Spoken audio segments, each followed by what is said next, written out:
اگر عورت سسرال والوں کو بھی اپنا ہی سمجھے تو میں سمجھتا ہوں کہ 80% جھگڑے ختم ہو جائیں گے. 80% جھگڑے. عورتوں کو سب سے زیادہ دکھ اور تکلیف اور پریشانی ساس سے ہوتی ہے. ان کے لیے سب سے تکلیف دہ ذات اکثر ساس ہوتی ہے. لیکن اگر عورتیں یہ سمجھے کہ یہ ساس اگر نہ ہوتی تو میرا شوہر کہاں سے آتا, ساس ہی کے صدقے میں تو شوہر ملا ہے, اسی کے بیٹے کا نام شوہر ہے نا. لیکن عورتیں بہت چھوٹے دماغ سے کام لیتی ہے. ان کو سمجھنا چاہیے کہ ساس بھی آپ کی ماں کی جگہ ہے. ایک شخص نے اپنی بیوی سے پوچھا کہ بیوی یہ بتائیں کہ سب سے دنیا میں خوش نصیب عورت کون ہے, آپ بتا سکتی ہیں کون ہے؟ تو اس وقت اس کی بیوی نے جواب دیا کہ دنیا کی سب سے خوش نصیب عورت کا نام حوا ہے. شوہر نے تعجب سے کہا وہ کیسے؟ تو بیوی نے کہا اس لیے کہ حوا کی کوئی ساس نہیں تھی, اس لیے وہ سب سے خوش نصیب بیوی ہے کہ جب ان کے یہاں ساس ہی نہیں تھی تو کوئی تکلیف ہی نہیں تھی. حالانکہ ساس ہو کر بھی عورتیں تکلیف سے بچ سکتی ہے. صرف ایک کام انہیں کرنا ہے کہ وہ ساس کو اپنی ماں سمجھے اور ساس کا ہر مطالبہ پورا کریں. محبت ہوگی گھر میں. ایک کسی کو کوئی اگر نفرت دیتا ہے نا, نفرت کے جواب میں اگر ہم محبت دیں تو محبت ہی محبت ہوگی. بابا فرید الدین گنج شکر فرماتے ہیں کانٹے کے مقابلے میں کانٹے مت بچھاؤ ورنہ پوری دنیا کانٹوں سے بھر جائے گی. اگر کوئی کانٹا بچھائے کوئی کانٹا ہٹائے تو پھر کانٹے نہیں ہوں گے. یہاں ایک بات مجھے یاد آتی ہے اپنی گفتگو آگے بڑھانے سے پہلے. ایک لڑکی اپنی ساس کے ظلم سے تنگ آ گئی, اس لیے کہ اکثر ساس کا بھی مزاج ہوتا ہے کہ وہ اپنی بہو کو بہت دکھ دیتی ہے, تکلیف دیتی ہے. لیکن میں جو ساس یہاں موجود ہے, جو میری بوڑھی مائیں بہنیں یہاں موجود ہے, جو ساس بن چکی ہے, جو اپنی بہو کو تکلیف دیتی ہے, میں ان سے صرف اتنا کہنا چاہتا ہوں کہ اگر اس تیری بہو کی جگہ تیری بیٹی ہوتی تو کیا تو اس کے ساتھ بھی ایسا ہی کرتی؟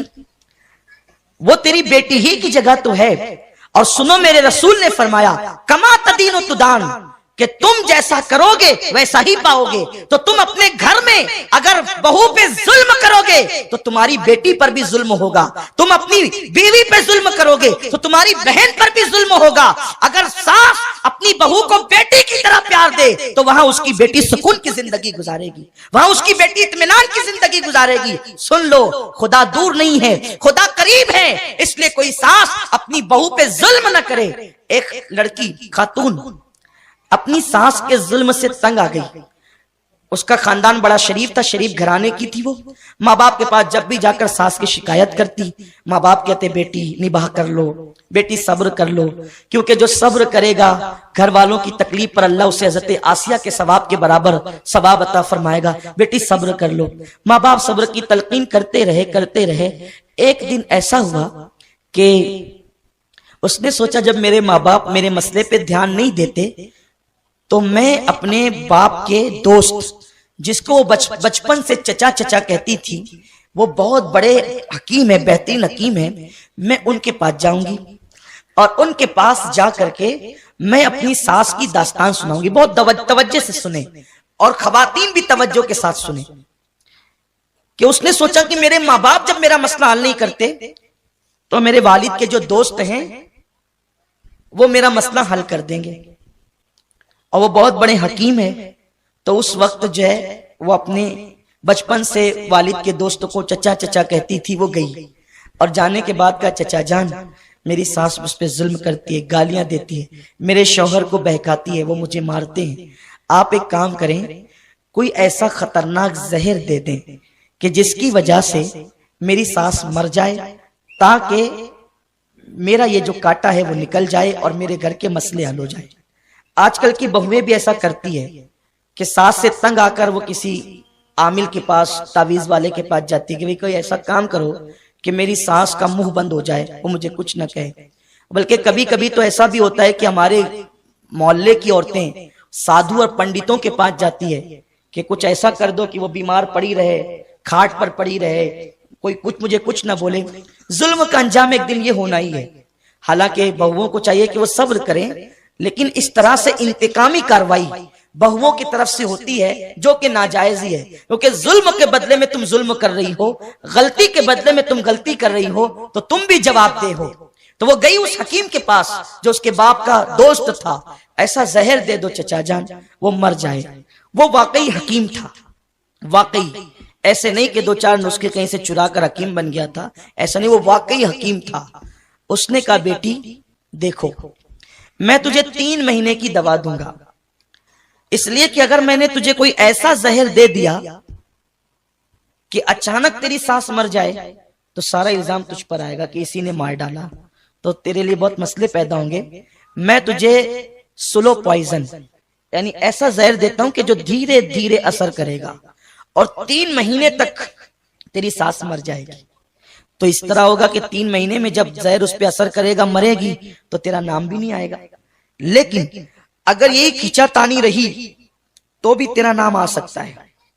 یہ 3 مہینے میں جو تو نے اس کو زہر دینا ہے، تینوں ٹائم کے کھانے میں، ناشتے میں، دوپہر اور شام میں، تو زہر دینے کے پیریڈ میں تجھے کرنا یہ ہے کہ جب وہ لیٹے بستر پہ تو اس کے پیر دبائے، جب وہ پانی مانگے اس کے جملے مکمل نہیں ہو تو پانی پیش کر دے، بلکہ پانی مانگے تو دودھ دے دے، اس کے کپڑے دھل دے، اس کی خدمت کر، اس کی ہر ممکن خوشی کا خیال رکھ، کیونکہ جب وہ 3 مہینے کے بعد مرے گی تو تجھ پہ کوئی الزام تو نہیں آئے گا، لوگ کہیں گے کہ یہ تو بڑی فرما بردار بہو تھی، یہ کیسے یہ کام کر سکتی ہے۔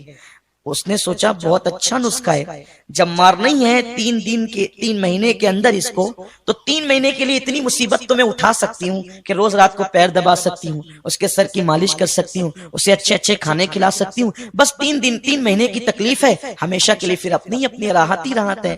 اس نے 3 مہینے کی پڑیاں لے آئی، لانے کے بعد اب ناشتے میں ملا رہی ہے کہ یہ زہر ہے، دوپہر میں ملا رہی ہے زہر ہے، شام کو ملا رہی ہے زہر ہے، لیکن اب اس نے خود سے آ کر کے صلح کر لی، امی مجھے معاف کر دو، مجھ سے بڑی غلطیاں ہوئی ہے، اب میں کوئی ایسا کام نہیں کروں گی۔ اور اس کے بعد معافی مانگنے کے بعد پھر پیر دبایا، کھانا دیا، خدمت کی۔ ساس کو ایسا لگا میری بہو تبدیل ہو رہی ہے۔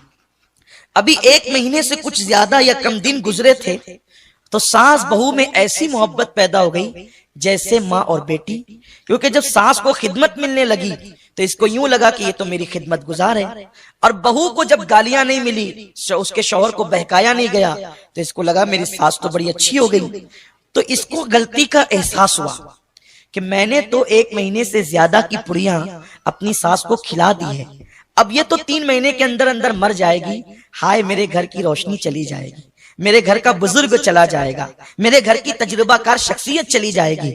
تو وہ روتے دھوتے اس حکیم کے پاس پہنچی، چچا جان احسان کریں کہ وہ میری ساس کو میں نے 1 مہینے سے زیادہ زہر کی پڑیاں تو کھلا دی ہے، اب وہ مرنے والی ہے، چند دنوں میں وہ مر جائے گی، میری ساس بڑی اچھی ہے، وہ مجھے بڑا پیار دیتی ہے، بڑی محبت دیتی ہے، وہ جھگڑے سب محبتوں میں تقسیم ہو چکے ہیں، تبدیل ہو چکے ہیں، چچا جان اب کسی طرح میری ساس کو بچا لیجئے، جتنا زہر میں نے کھلایا ہے اب آگے کی پڑیاں میں پھینک دینا چاہتی ہوں اور اس زہر کا علاج کرانا چاہتی ہوں، خدا را میری ساس کو بچا لو۔ اس حکیم نے مسکرا کر کہا بیٹی میں نے اسے زہر نہیں دیا تھا، بلکہ تیری تسلی کے لیے کچھ جڑی بوٹیوں کا پاؤڈر دیا تھا، میں جانتا تھا کہ جب تو اسے پیار دے گی تو وہ تجھے پیار دے گی اور تیرے جھگڑے محبتوں میں تبدیل ہو جائیں گے۔ تو اے میرے آقا علیہ السلام کی کنیزوں، کسی عامل کا تعویذ اتنا کام نہیں کرے گا تمہارے گھر کے جھگڑوں کے خاتموں کے لیے جتنا یہ نسخہ کام کرے گا۔ تمہاری ساس گالی دیتی ہے تو مسکرا کر کے جب وہ لیٹے تو اس کے پیر دبا دو، اس کے کپڑے دھلنے میں تم جلدی کرو، اس کے کام کرنے میں تم جلدی کرو، اس کی دعائیں لو، پھر کیا ہوگا؟ پھر محبتوں کا ماحول ہوگا۔ یاد رکھیں ہم محبتوں کے ماحول کے لیے اپنا حق مانگنے چلے ہیں، اپنا حق چھوڑ دو سب پر، اپنا حق مت مانگو۔ لوگ اپنی حقوق کی تلفی کرتے ہیں، اپنی حق تلفی لوگوں کو کرنے دو، ہم پر کیا حق بنتا ہے؟ حق ادا کرتے رہو، جب تم لوگوں کا حق ادا کرتے رہو گے تو انشاءاللہ تبارک و تعالی ایک دن وہ آئے گا کہ لوگ تمہارے حق ادا کریں گے، تم سے محبت کریں گے۔ تو عرض یہ کر رہا تھا حضور کے دور میں ایسا تھا کہ صحابہ کے گھر میں کئی کئی دن تک چولہے نہیں جلتے تھے، لیکن عورتیں کبھی بھی شکایت نہیں کرتی۔ ایک مرتبہ سرکار کے یہاں مہمان آئے تو آقا نے فرمایا اے ابو طلحہ میرا مہمان تم اپنے گھر لے جاؤ۔ توجہ فرمائیں گفتگو ختم کرنے والا، اے ابو طلحہ میرا مہمان تم اپنے گھر لے جاؤ۔ حضرت ابو طلحہ نے اس مہمان کو لیا، گھر چلے، مغرب کے بعد کا وقت ہے اور ابو طلحہ گھر جا رہے ہیں، لیکن دل و دماغ میں سوچتے ہیں کئی دن سے گھر میں تو کچھ پکا نہیں ہے، اسے کھلاؤں گا کیا؟ صحابہ کی یہ غربت تھی، یہ پریشانی بظاہر تھی۔ گھر گئے، بیوی سے کہا بتاؤ حضور نے مہمان بھیجا، کیا کریں گے؟ انہوں نے کہا بچے بھوکے ہیں لیکن میں نے کہیں سے ان کے لیے کھانے کا انتظام کیا ہے، ایک کام کرتے ہیں یہ کھانا 2 بچوں کا حضور کے مہمان کو کھلا دیتے ہیں۔ بچوں کا کیا ہوگا؟ کہ میں بچوں کو بیلا پھسلا کر سلا دوں گی اور تم مہمان کو کھانا کھلا دینا۔ کہ مہمان اکیلے تو نہیں کھائے گا، اس کے ساتھ تو مجھے بیٹھنا ہی ہوگا۔ تو بیوی نے کہا ٹھیک ہے آپ اس کے ساتھ بیٹھ جانا، میں چراغ کی بتی بلند کرنے کے بہانے چراغ بجھا دوں گی، تم ہاتھ اٹھاتے رہنا، منہ چلاتے رہنا، مہمان سمجھے گا کہ تم بھی کھا رہے ہو، اس طرح وہ بھی کھا لے گا اور ہم اللہ کا شکر کر کے پانی پی کر کے سو جائیں گے۔ وہ صحابی نے ایسا ہی کیا، حضور کے مہمان کے ساتھ بچوں کو بہلا کر سلا دیا گیا، ہاتھ اٹھاتے رہے، منہ چلاتے رہے، چراغ کی بتی جو ہے وہ پہلے ہی بجھا دی گئی بڑی کرنے کے بہانے، اور یہ معاملہ سارا ہوتا رہا۔ وہ مہمان پیٹ بھر کے کھا کر کے گیا۔ رات کا ماحول تو کسی کو نہیں پتا تھا کہ کیسے گزری۔ صبح کو جب ابو طلحہ پہنچے تو میرے آقا نے فرمایا ابو طلحہ میرے مہمان کے لیے جو تو نے اور تیری بیوی نے قربانی دی ہے وہ اللہ نے دیکھی ہے، اور اس کے بدلے میرے اللہ نے تم دونوں کو جنت کی بشارت عطا فرمائی۔ غور فرمائیں، یہ ماحول میں صحابہ جیتے تھے، لیکن آج تھوڑی سی پریشانی اور تکلیف آئے تو واویلا ہوتا ہے۔ حتیٰ کہ اب حالات یہ ہو رہے ہیں کہ تھوڑی سی مشکل اور پریشانی کو لے کر عورتیں سود کی طرف جا رہی ہیں۔ بچوں کو کھانے کے لیے کم ہے، نئے کپڑے نہیں ہیں تو سود سے پیسے لیے جاتے ہیں۔ یاد رکھیں جو سود سے پیسے لیتا ہے وہ بھی ملعون ہے۔ آقا نے فرمایا جتنا گنہگار سود دینے والا ہے، لینے والا جتنا گنہگار ہے اتنا ہی سود دینے والا بھی گنہگار ہے، دونوں گناہ میں برابر کے شریک ہیں، دونوں پر لعنت ہے۔ اور اب تو مسلم محلوں میں ایسا بھی ہوتا ہے کہ کوئی عورت اپنے شوہر کے پیسے جمع کر کر کے رکھتی ہے تو پڑوس کی عورت قرض مانگنے آئے تو کہتی ہے کہ اگر 10 لے جا رہی ہے تو 12 لا کر دینا، 100 لے جا رہی ہے تو 110 لا کر کے دینا، یہ سود ہے۔ میں ان بہنوں سے کہنا چاہتا ہوں اپنے پیٹ میں جہنم کی آگ مت بھرو، کیونکہ میرے آقا صلی اللہ علیہ وسلم فرماتے ہیں قیامت کے دن سود خوروں کو، سود کھانے والوں کو یعنی بیاج کھانے والوں کو اس طریقے سے اٹھایا جائے گا کہ ان کے پیٹ مٹکوں کی طرح ہوں گے اور اس میں آگ بھری ہوگی اور اس میں بچھو ہوں گے اور وہ اٹھنے کی کوشش کریں گے لیکن اٹھ نہیں پائیں گے۔ لوگ کہیں گے یہ کون لوگ ہیں؟ تو فرشتے کہیں گے یہ سود خور لوگ ہیں جو لوگوں سے سود لیا کرتے تھے اور کھایا کرتے تھے، اور حال یہ ہوگا کہ ان کو استغفر اللہ، اللہ اکبر، ایک حدیث یاد آتی ہے سود خوروں کے لیے جہنمیوں کی شرمگاہ سے ایک پیپ کی نہر نکلے گی۔ جو لوگ سود کا پیسہ کھاتے ہیں نا، یعنی سود کا دھندا کرتے ہیں، اکثر غریب بستیوں میں یہ ہو رہا ہے کہ مجبوراً کچھ نہ کچھ تو لوگ لے کے ہی جاتے ہیں، لیکن یاد رکھو مسلمانوں فاقہ کشی کرو، یہ سوچ کر کے کہ فاقہ کبھی کرنا یہ بھی میرے نبی کی سنت ہے۔ ایک وقت کا نہ کھانے سے کوئی مر نہیں جاتا، اور شادی کے موقع پر کوئی ضروری نہیں ہے کہ آپ 50 پیلی کا کھانا کرے، اللہ نے دیا ہے 100 پیلی کا بھی کرے، لیکن اگر نہیں ہے تو سود سے پیسے لے کر کے اپنے بچوں کی شادیاں نہ کرو۔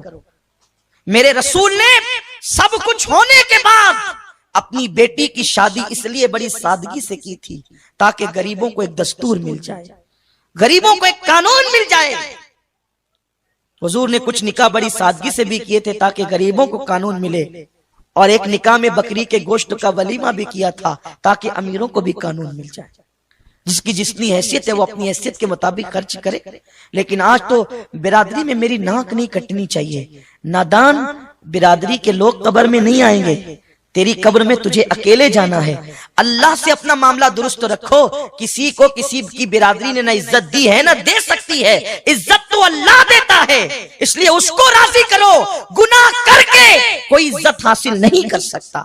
اسلام کوئی ایسی برادری کے قانون کو ماننے کے لیے تیار نہیں ہے جو اسلام سے ٹکراتا ہے۔ قانون کسی برادری کا نہیں چلے گا، قانون تو صرف اسلام کا چلے گا، اس لیے کہ ہماری برادری اسلام ہے اور ہمارا قانون قرآن ہے، ہم مسلمان ہیں۔ اسی لیے تو حضرت سلمان فارسی سے کسی نے پوچھا سلمان تیری برادری کیا ہے؟ تو کہا میں اسلام کا بیٹا ہوں، میں مصطفی ہوں، میں اسلام کا بیٹا ہوں، میں مصطفی ہوں، میری برادری اسلام ہے اور میرا سرنیم مصطفیٰ جان رحمت ہے۔ یہ فکر ہمیں لے کر کے چلنا ہوگا. تو یہ کہ ہم اس کو دعوت دیں اس کو ٹھیک ہے، ہم لوگوں کے یہاں کھا کر کے آئیں، انہیں کھلانا بھی تو ہوگا. آپ نے کوئی معاہدہ تو نہیں کیا تھا کہ آپ کھلانے تو ہم بھی کھلائیں گے. اس کی حیثیت کھلانے کی تھی، اس نے کھلایا. آپ کی حیثیت نہیں ہے، آپ پر کوئی ظلم نہیں، کوئی حکم نہیں ہے. اس لیے لوگوں تو عرض یہ کر رہا تھا جو سود لیتے دیتے ہوں گے ان کے لیے کتنا دردناک. میں یہ حدیث پڑھتا ہوں تو لرز جاتا ہوں. بے نمازیوں کے لیے بھی عذاب ہے، روزہ ترک کرنے والوں کے لیے بھی عذاب ہے، لیکن سود والوں کے لیے کتنا بدترین ہے. جہنمیوں کی شرمگاہوں سے پیپ کی نہر نکلے گی اور وہ اتنی بدبودار ہوگی. اور اتفاق سے اللہ اکبر وہ جہنمی جو ہوں گے، اللہ اکبر، وہ زانی جہنمی ہوں گے. اور زانی جہنمیوں کی شرمگاہوں سے اس وقت اتنی بدبو نکلے گی کہ وہ بدبو اگر دنیا کے انسانوں پہ کھول دی جائے تو سارے دنیا کے انسان مر جائیں. اور اسی سے وہ پیپ کی نہریں نکل رہی ہوگی. اس پیپ کی نہروں میں سود لینے والے دینے والے ڈبکیاں لے رہے ہوں گے. جیسے وہ سر اوپر کریں گے تو ایک بڑا سا پتھر ان کے سر پہ ڈالا جائے گا، انہیں منہ اندر کر لینا ہوگا. اس وقت تو فرشتے پوچھیں گے یہ کون لوگ ہیں؟ کہا جائے گا یہ وہ، فرشتوں سے لوگ پوچھیں گے یہ کون لوگ ہیں؟ فرشتے کہیں گے یہ وہ لوگ ہیں جو دنیا میں سود لیتے بھی تھے اور دیتے بھی تھے. ہم کس لیے سود لے رہے ہیں؟ نئے کپڑوں کے لیے. کس لیے سود لے رہے ہیں؟ بچوں کے لیے. کس لیے سود لے رہے ہیں؟ شادی بیاہ میں جہیز دینے کے لیے. کیا تمہارے لیے سیدہ فاطمہ الزہرا کی زندگی نمونہ نہیں ہے کہ جس نے ایک دوپٹہ پوری زندگی ایک دوپٹہ استعمال کیا جس پر 17 سے زیادہ پیون لگے ہوئے تھے؟ کیا ہماری بیٹیوں کے لیے یہ عبرت نہیں ہے؟ یاد رکھیں جہاں سود ہوگا وہاں کبھی برکت نہیں ہوگی. میں نے بڑے بڑے تاجروں کو دیکھا، ان کو میں نے توبہ کے لیے بھی کہا. بڑے بڑے کروڑ پتیوں کو دیکھا، اربوں پتیوں کو دیکھا کہ وہ سود سے پیسہ لے کر کاروبار کرتے ہیں. ایک دن وہ گڑے میں جاتے ہیں، کیونکہ قرآن میں اللہ کا اعلان ہے اللہ سود کو گھٹائے گا، یعنی سود میں کوئی برکت نہیں ہے، اور اللہ تجارت کو بڑھائے گا. اس لیے محنت کرو، محنت کرو. عورتیں گھر میں ٹی وی دیکھنے کی بجائے، فلمیں دیکھنے کی بجائے، سنیما دیکھنے کی بجائے کوئی ایسا کام کاج کرے گھر کے اندر بیٹھے بیٹھے جس سے وہ اپنے شوہر کی مدد کر سکے. یہ کوئی بری بات نہیں ہے، لیکن ایسا کام کرے کہ گھر میں بیٹھ کے کر سکے، باہر جا کر کے نہیں، گھر میں بیٹھ کے کر سکے. عورتیں غربت کی وجہ سے تراشن بھرنے نکلتی ہے، اس کی ہم اجازت نہیں دیتے، ہمارے علماء اجازت نہیں دیتے. اس لیے کہ بڑے بڑے حاجی نمازیوں کو دیکھا کہ اگر عورتیں تراشن بھرنے کے لیے آتی ہیں تو ان کی نگاہیں کنٹرول میں نہیں رہتی، اور غربت کی ماری عورتیں کبھی کبھی معاذ اللہ ان کے پیر دولت کو دیکھ کر پھسل جاتے ہیں. اس لیے عورتوں کو تراشن بھرنے کے لیے نہ بھیجا جائے، عورتوں کو باہر کام کرنے کے لیے نہ بھیجا جائے. عورتیں اگر غربت زدہ ہیں تو وہ گھروں میں کام کریں، گھر کے اندر رہ کر. بہت سے ایسے کام ہیں جو عورتیں گھروں کے اندر رہ کر کر سکتی ہے. کیا آپ کو وہ حدیث پاک نہیں معلوم؟ ایک روایت ہے، ایک شخص ہے کہنے لگے یا رسول اللہ میں بہت تنگ دست ہوں، میں کیا کروں؟ آقا فرماتے ہیں شادی کر. حضور شادی ہو گئی، ایک آدھ دوسری شادی کر لے. انہوں نے دوسری کی. پھر اس کے بعد عرض کی یا رسول اللہ اور تنگی بڑھ گئی. سرکار نے فرمایا کہ شادی کر. کہا حضور 2 تو کر چکا ہوں. کہا شادی کر. انہوں نے تیسری کی. پھر اور تنگی بڑھ گئی تو انہوں نے عرض کیا رسول اللہ اب تو تنگی بہت زیادہ ہی بڑھ گئی ہے، کیونکہ پہلے ایک پیٹ کا معاملہ تھا، ابھی تو 3 کے خرچے کی بات ہے. حضور نے فرمایا کہ شادی کر. انہوں نے چوتھی کی. اتفاق سے وہ چوتھی دلہن کوئی ہنر جانتی تھی، وہ آئی تو اس نے ان تینوں کو سکھایا، اور جب یہ چاروں مل کر کے وہ اس ہنر پہ کام کرنے لگے تو اللہ نے ان کو مالا مال فرما دیا. لیکن آج کوئی اس کو دلیل بنا کر ابھی 3-4 کا پلان نہیں بنائے. میں یہ کہنا نہیں چاہتا، میں یہ کہنا چاہتا ہوں کہ گھر کی عورتیں جو ہے وہ اس طریقے سے اپنے ہنر کا استعمال کر کے اپنے شوہر کا ہاتھ بٹا سکتی ہے، اپنے شوہر کی مدد کر سکتی ہے. تو سود لینے سے اچھا ہے اور سود سے کمانے سے اچھا ہے کہ عورتیں اپنے گھروں میں، ہم اپنے بچپنے میں دیکھتے تھے گھروں میں چرخے ہوتے تھے، عورتیں چرخہ بھرتی تھی، اور چرخہ بھرنے کے نتیجے میں بچوں کی پڑھائی چرخے سے ہوتی تھی، عید کے پیسے چرخے سے جمع کیے جاتے تھے. لیکن اب